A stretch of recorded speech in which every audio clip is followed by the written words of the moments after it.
Hello friends, today we are going to take a small discussion about the homolytic and heterolytic fission. First of all, we will take the example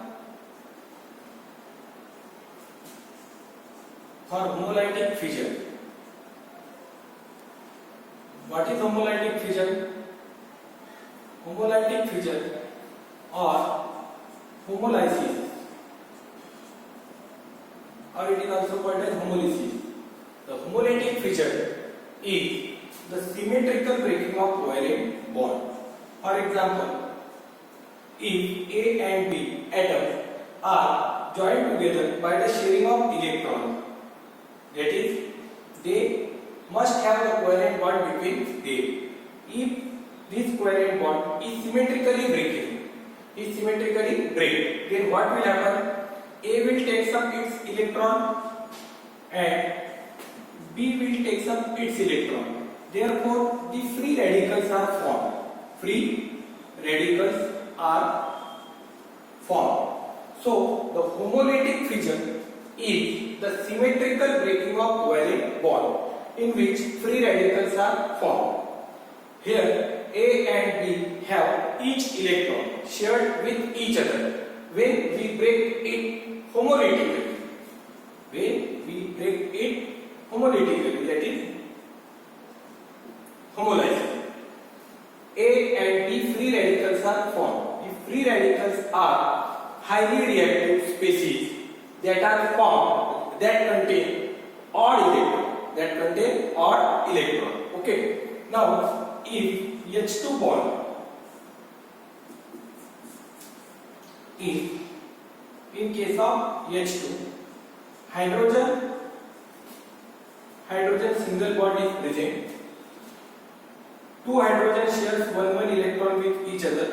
If it is symmetrically broken, then hydrogen free radical will be formed. Similarly, in case of Cl2 molecule, chlorine free radicals can be formed. Chlorine free radicals can be formed by symmetrical breaking of this covalent bond. So the symmetrical breaking of covalent bond is called as homolytic fission, and it is generally carried out in presence of ultraviolet light or in presence of sunlight or in presence of organic peroxides or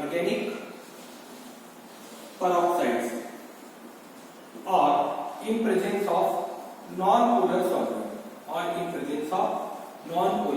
solvent. So it is all about the homolytic fission, the symmetrical breaking of covalent bonds in which the separating atom takes up one electron each and free radicals are formed. Second one is free radicals. The highly reactive neutral species, charge-less, highly reactive neutral species that contain one extra electron or odd electron are called as free radicals. The electron may be even or odd. Okay. Now, in the case of H2 molecule, hydrogen free radicals are formed. In case of Cl2 molecule, chlorine free radicals are formed in presence of ultraviolet light. Generally, the symmetrical breaking, that is homolytic fission or homolysis, is carried out in presence of ultraviolet light or in presence of sunlight or in presence of organic peroxides or in presence of non-polar solvent. If we consider the example of methane and carbon hydrogen bond is symmetrically broken in presence of ultraviolet light, then what will we get? Yes, definitely we will get methyl free radical CH3, methyl free radical and EH free radical. Okay. So what is homolytic fission? The symmetrical breaking of covalent bonds in presence of ultraviolet light or sunlight or organic peroxide or in presence of non-polar solvent to form free radicals is called as homolysis or homolytic fission. In hydrogen, the hydrogen free radicals are formed. In chlorine molecule, chlorine free radicals are formed. In methane molecule, methyl free radical and H free radical is formed. This is methyl free radical. Methyl free radical. And this one is hydrogen free radical. Okay. Now let us discuss about heterolytic feature. So what is heterolytic feature? Homo means similar or equal and hetero means unequal. Hetero means unequal. So we are going to discuss heterolytic feature. Heterolytic feature or heterolysis. Heterolysis. Okay.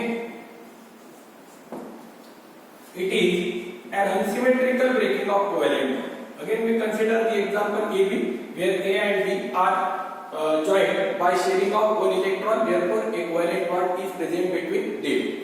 In this case, the atom of more electronegative element takes up both the electrons. Both the electrons goes towards B and hence B acquires negative charge.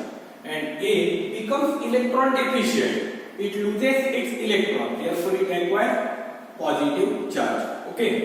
The unsymmetrical breaking of covalent bond resulting into the formation of cations and anions called as heterolytic fission. Again I repeat, the unsymmetrical breaking of covalent bond resulting into the formation of cations and anions is called as heterolytic fission. It is generally carried out in presence of acids or in presence of bases or in presence of polar solvent like water, ammonia, etc. or in presence of oxidizing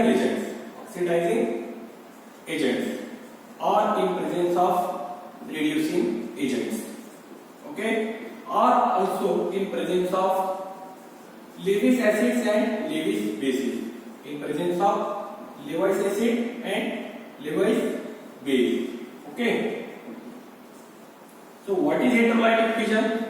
The unsymmetrical breaking of covalent bond resulting into the formation of cations and anions in presence of acids or bases or polar solvent or in presence of oxidizing agent or reducing agent or also in presence of Lewis acids or Lewis bases. Okay. So let us consider the example of methyl chloride. In methyl chloride, there is a single covalent bond between carbon and chlorine. Now, if this bond is unsymmetrically broken in presence of polar solvent like water, both the electrons goes towards the more electronegative element, towards the element which has higher electronegativity than carbon. Therefore, chlorine takes up both the electron and acquires negative charge, whereas CH3 group acquires positive charge. It is methyl carbocation. Methyl carbocation is formed, and this is chlorine anion. Chloride anion. And this one is methyl carbocation. So it is all about heterolytic fission. It is the unsymmetrical breaking of covalent bonds resulting into the formation of cations and anions in presence of acids or bases or polar solvent or oxidizing agents or reducing agents or Lewis acids or Lewis bases. This one is the example of heterolytic fission. This bond is unsymmetrically broken. If this bond is symmetrically broken, like in case of carbon hydrogen, then what will form? Yes, there will be the formation of free radicals. If symmetrically broken, this is symmetrical breaking and this is unsymmetrical breaking. And what is heterolytic fission? It is the unsymmetrical breaking of covalent bonds. And what is homolytic fission? The symmetrical breaking of covalent bond. In homolytic fission, what is formed? Yes, free radical. In heterolytic fission, what is formed? Yes, cation and anion. Okay, this is all about the homolytic and heterolytic fission. Okay friends, thank you.